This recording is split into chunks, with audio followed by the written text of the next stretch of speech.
Good afternoon, and thank you for joining us for our routine Monday afternoon press briefings. Before I get into the heart of our presentation, I'd like to share a few things as we approach the celebration of Halloween or Harvest Fest for various families across our city. I want to encourage people's continued social distancing and taking the necessary precautions in order to ensure that we all conduct or participate safely. For the churches and organizations celebrating candy giveaways, consider having drive-through events where everyone stays safe in their cars. Please mask up and wash and sanitize hands frequently, and please avoid the large gatherings that we have consistently been asking that people avoid.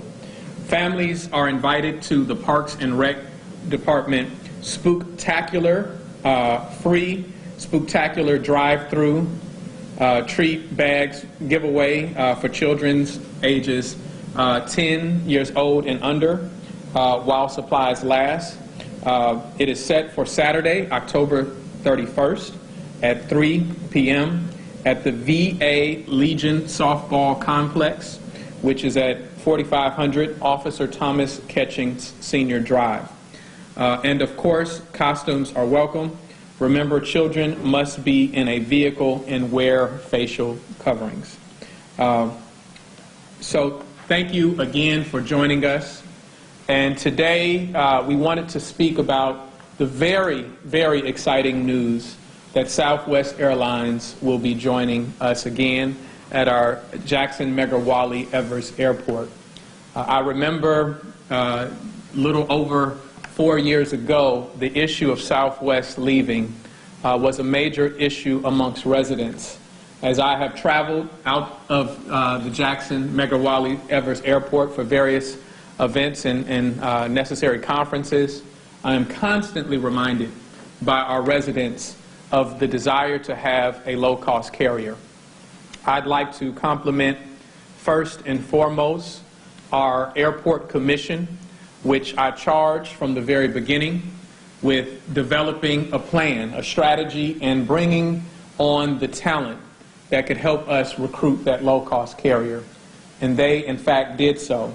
I'd like to celebrate Mr. Paul Brown, the CEO of the Jackson Airport, who has done an outstanding job to bring Southwest Airlines here.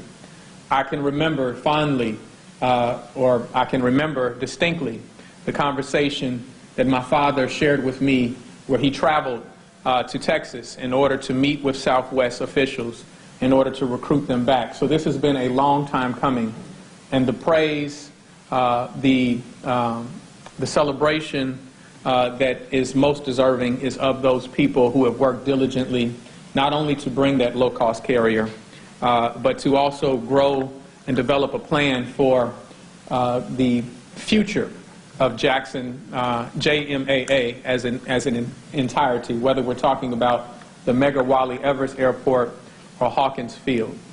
This is an opportunity not only for economic development, but it's an opportunity that opens up the world, more of the world to us, and opens us up to the world as well. And so we're excited about that. And I think that it also serves as validation for the point that we have always been making as a city. Validation that the airport is in the right hands. Validation that it is an institution that works for the benefit of the residents of the city and surrounding municipalities. But it deserves to be in the city's control. It serves as validation that the reasons why Southwest left in the first place was a business decision and not based on any narrative that the people in leadership were not suited to do so. And so with that, I'd like to ask if Mr. Brown will come forward and share more details on this very exciting announcement. Thank you. Thank you, Mr. Mayor, Your Honor. Really happy to be able to announce that Southwest Airlines has confirmed its intention to serve the Jackson Megawali Evers International Airport with dedicated scheduled air service to a variety of destinations. As you may already know, Southwest Airlines is the largest U.S. carrier of an array of different carriers. They boast a complete assortment of different cities. They don't operate on a hub and spoke system like a traditional airline would, but instead feature what they call focus cities, which allows their passengers to directly access some cities and access others through a variety of connections.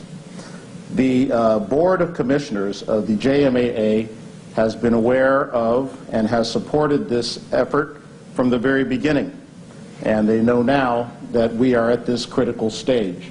We're at the stage right now with Southwest Airlines where we are waiting to hear back and discuss with their network people exactly what destinations, what routes, and what schedules will be offered at what prices.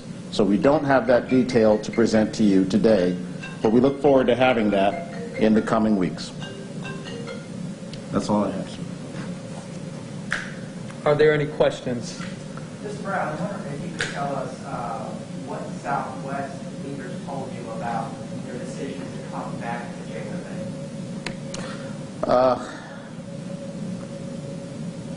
I know that, first of all, I've spoken in writing to the CEO of Southwest Airlines in this effort, and I've spoken to other operatives there. They all have rejoiced at the notion of Jackson rejoining their family, and they regretted having to leave Jackson at that time, but it was entirely traffic volume related.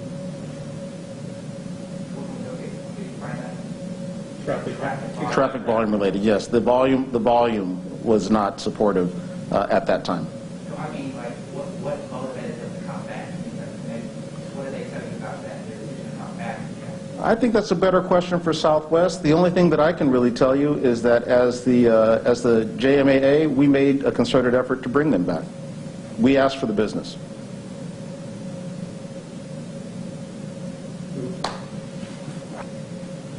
I can share with you that Mr. Brown has spoken to me on several occasions about the intent of bringing more low-cost carriers here.